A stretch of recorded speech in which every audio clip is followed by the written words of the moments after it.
रहे हैं लाइव 7।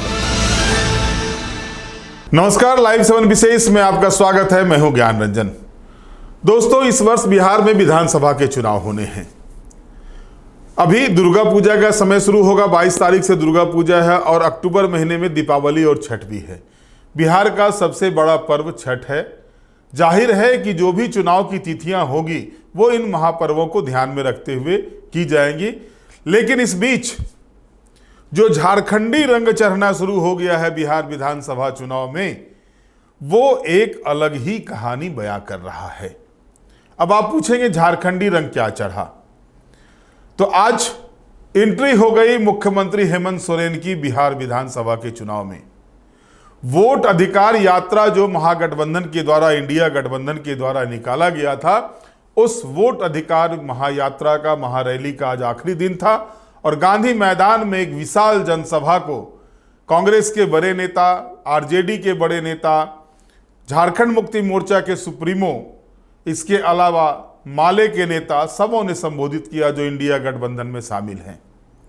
लेकिन चर्चा इसलिए हेमंत सोरेन की हो रही है कि हेमंत सोरेन की पार्टी झारखंड मुक्ति मोर्चा को अभी तक, ये पहले कार्यक्रम है जिसमें हेमंत सोरेन गए हैं, लेकिन इससे पहले इंडिया गठबंधन के में सीट शेयरिंग को लेकर के 4 बैठकें हो चुकी, लेकिन झारखंड मुक्ति मोर्चा को इंडिया गठबंधन के नेताओं ने घास नहीं डाला था।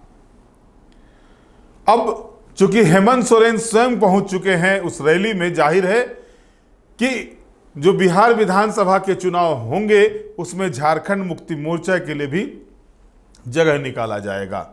दूसरी ओर मैंने कहा झारखंडी रंग चढ़ रहा, तो दूसरा झारखंडी रंग टाइगर जयराम का चढ़ने वाला है। टाइगर जयराम खुद एंट्री नहीं मारेंगे, लेकिन अपने पार्टी के सिंबल वो कई लोगों को देने जा रहे हैं। चुनाव प्रचार में जाएंगे, कई कार्यक्रमों में जाएंगे, लेकिन जेल कैंप का टिकट, चूंकि जेल कैंप को चुनाव आयोग से मान्यता मिल गई है, तो जेल कैंप के टिकट से कई चेहरे आपको बिहार में दिखेंगे, इससे इनकार नहीं किया जा सकता है। यानी झारखंडी कनेक्शन जो है सो बिहार से जुड़ना शुरू हो गया है। पहले हम आपको सुनवाते हैं कि मुख्यमंत्री हेमंत सोरेन ने आज वोट अधिकार यात्रा में क्या कुछ कहा, फिर आगे हम चर्चा को बढ़ाते हैं। सभी को मेरी ओर से झारखंडी जोहार, नमस्ते, आदाब।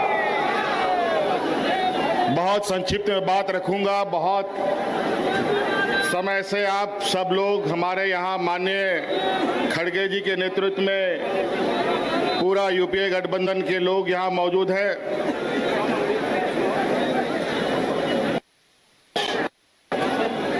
इस जमावड़े का वजह आप सबको मालूम है। मैं इस पर विस्तृत रूप में नहीं जाना चाहूंगा। माननीय सभी वक्ताओं ने इस बात को रखा है। बस हम आप लोगों से ये अपील करने आए हैं कि ये जो वोट है, ये वोट किसी पार्टी का नहीं है, ये वोट देश का वोट है। और इस वोट के माध्यम से देश, संविधान बचता है, टूटता है। आज दुर्भाग्य से 2014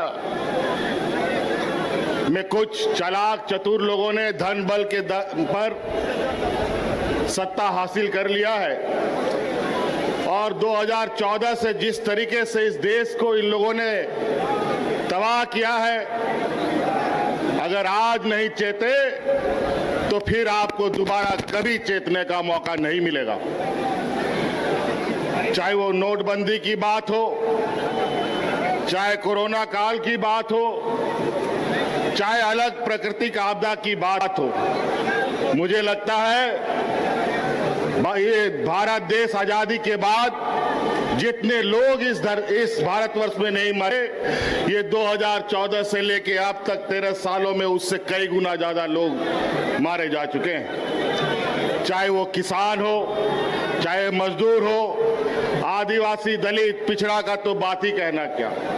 ये तो युगों युगों से इनके ऊपर शोषण होते आया है। जब जब हम लोगों ने एकजुट होकर लड़ाई लड़ी है, हमने विजय पाई है।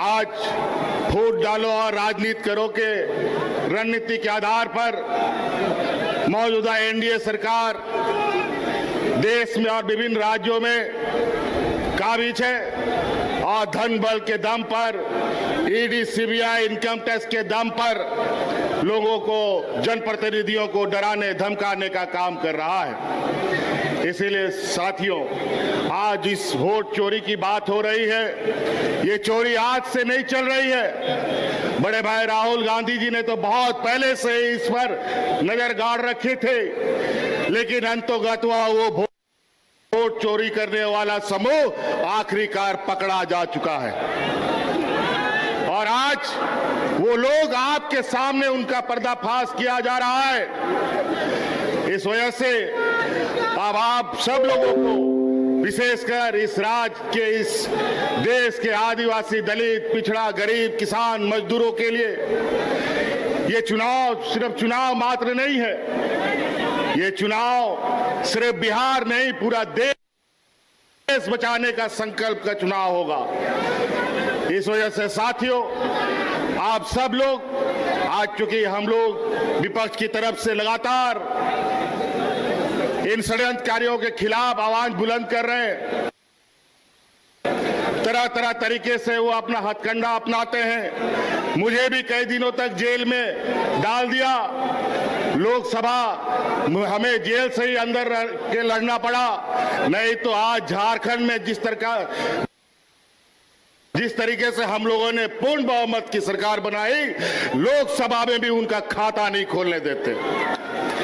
इसीलिए साथी, अब आपको इस बात का संकल्प लेना है, बिहार की ऐतिहासिक धरती से हमेशा ऐतिहासिक निर्णयों के साथ यहाँ राजनीतिक गठबंधन, राजनीतिक तय हुए, रास्ते तय हुए हैं। इसीलिए आप सब लोगों से ये आग्रह है, जिस तरीके से इन लोगों ने यहाँ पर वोटर रिवीजन का काम किया, हमें पता है स्पेशल वोटर रिवीजन होता है, इंसेंटिव वोटर रिवीजन होता है, लेकिन इंसेंटिव और स्पेशल वोटर रिवीजन कहां से होने लग गया?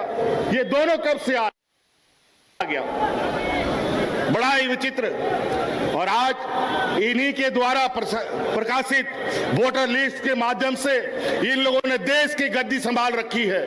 आज इनको बर्खास्त करके, इनको इस्तीफा दे करके पूरे देश में स्पेशल वोटर इंसेंटिव रिवीजन कराते हैं, ये भी मंजूर है। अगर है ये हिम्मत तो देश की गद्दी छोड़ो और वोटर का फिर से रिवीजन कराओ, फिर पता चलेगा दूध का दूध और पानी का पानी कौन कहां पर खड़ा है।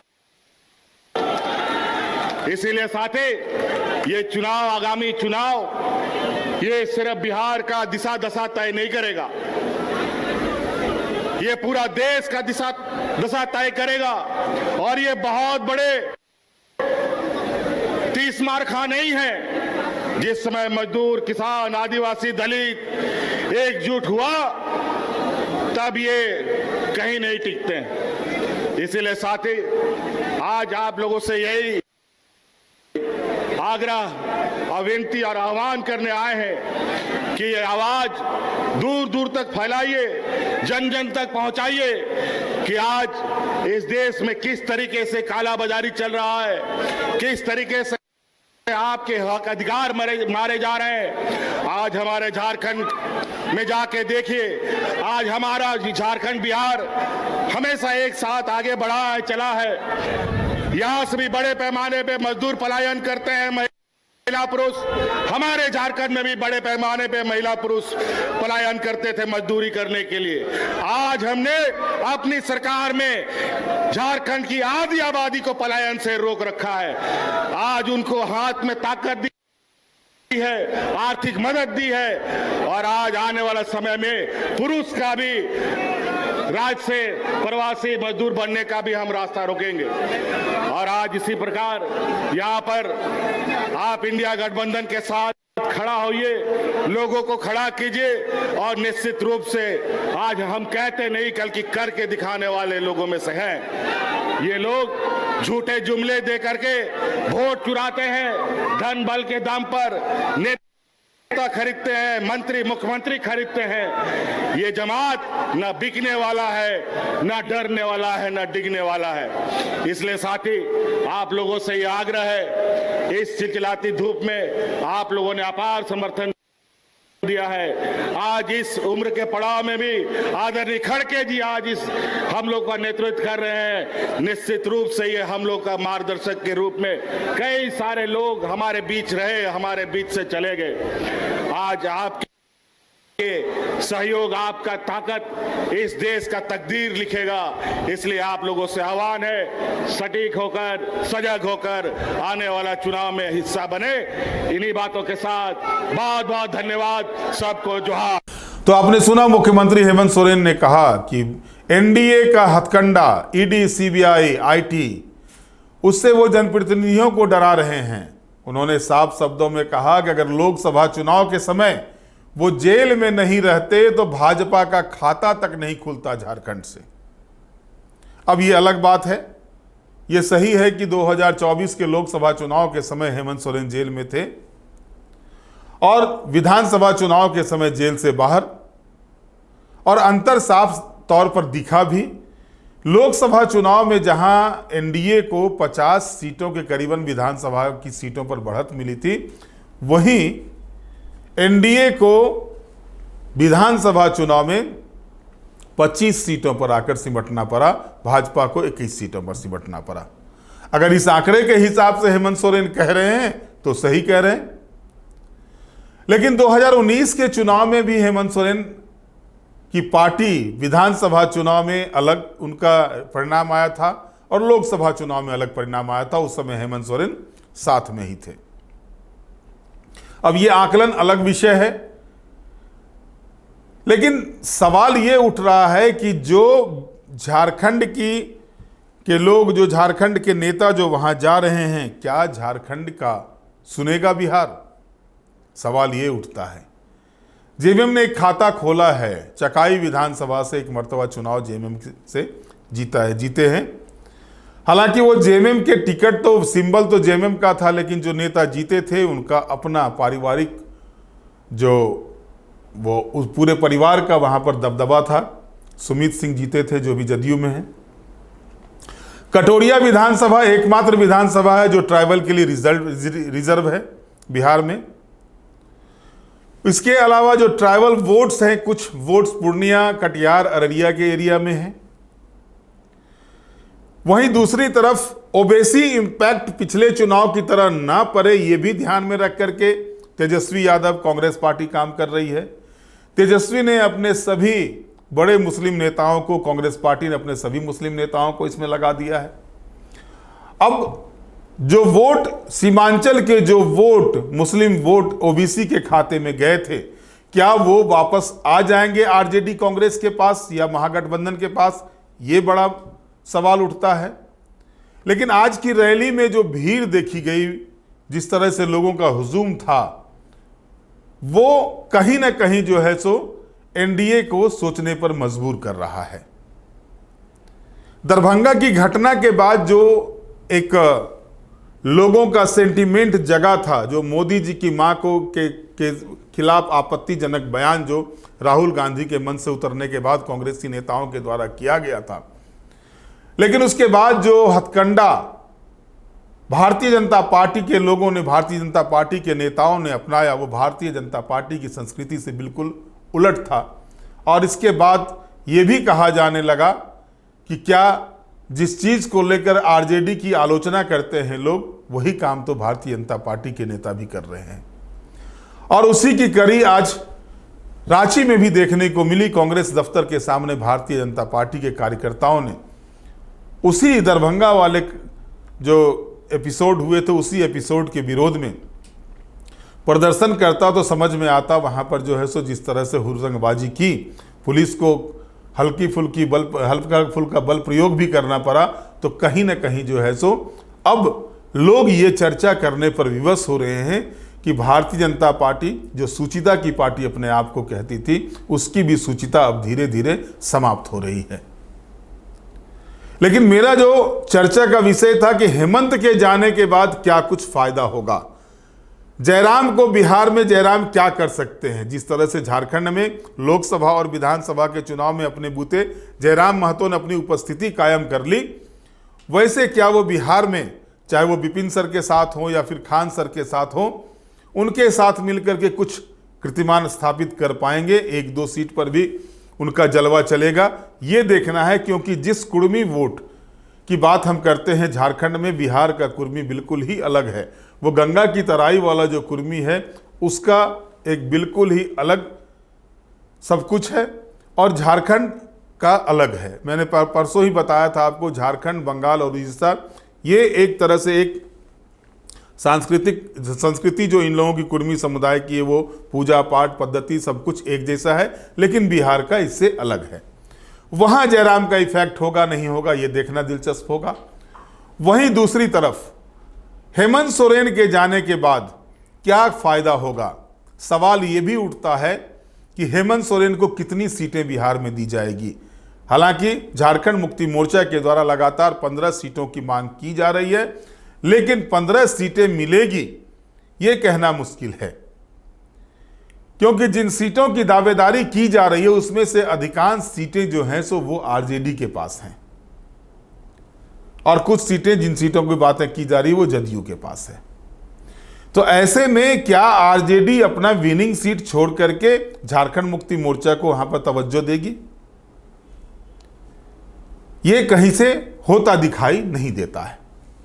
अब रही बात कि किन सीटों पर झारखंड मुक्ति मोर्चा को जगह मिलेगी, ये देखना होगा। चूंकि चकाई से खाता खुला है तो चकाई पर दावेदारी रहेगी। कटोरिया ट्राइबल सीट है, कटोरिया पर दावेदारी होगी। क्या इन 2-3 सीटों को देकर के आरजेडी को, झारखंड मुक्ति मोर्चा को महागठबंधन में चुप कराया जाएगा या फिर आगे और कुछ बातें होगी? ये बड़ा दिलचस्प होगा और सब कुछ क्लियर तब होगा जब सीट बंटवारे पर फैसला होगा। बहरहाल अब देखना है कि आगे इंडिया गठबंधन ने जो मजबूती आज गांधी मैदान में दिखाई है, वो मजबूती चुनाव तक कायम रहता है या फिर चुनाव से पहले कुछ हरकंप मचती है इंडिया गठबंधन के भीतर, ये भी देखना दिलचस्प होगा। अगर गठबंधन कायम भी रहता है तो नेताओं का आना जाना, जो आजकल चुनाव के समय देखा जाता है कि जो लगातार काम करते हैं पार्टी के लिए, उनकी वैल्यू कम हो जाती है और आयातित नेता सरताज बन जाते हैं किसी भी पार्टी के लिए, चाहे कोई भी पार्टी हो। तो बिहार में भी ये खेला होगा, इससे इनकार नहीं किया जा सकता है। अब इस खेला में कौन कितना किसको तोड़ पाता है, ये बड़ा सवाल होता है और इस तोड़ फोड़ के बाद क्या समीकरण बनते हैं, ये बड़ा सवाल होगा। हम बीच बीच में आपको बिहार विधानसभा से के भी खबरों से रूबरू कराते रहेंगे। बहरहाल आज के विशेष में इतना ही। आप हमारे साथ जुड़े रहें, हमें लाइक करें, सब्सक्राइब करें। बहुत बहुत धन्यवाद। नमस्कार।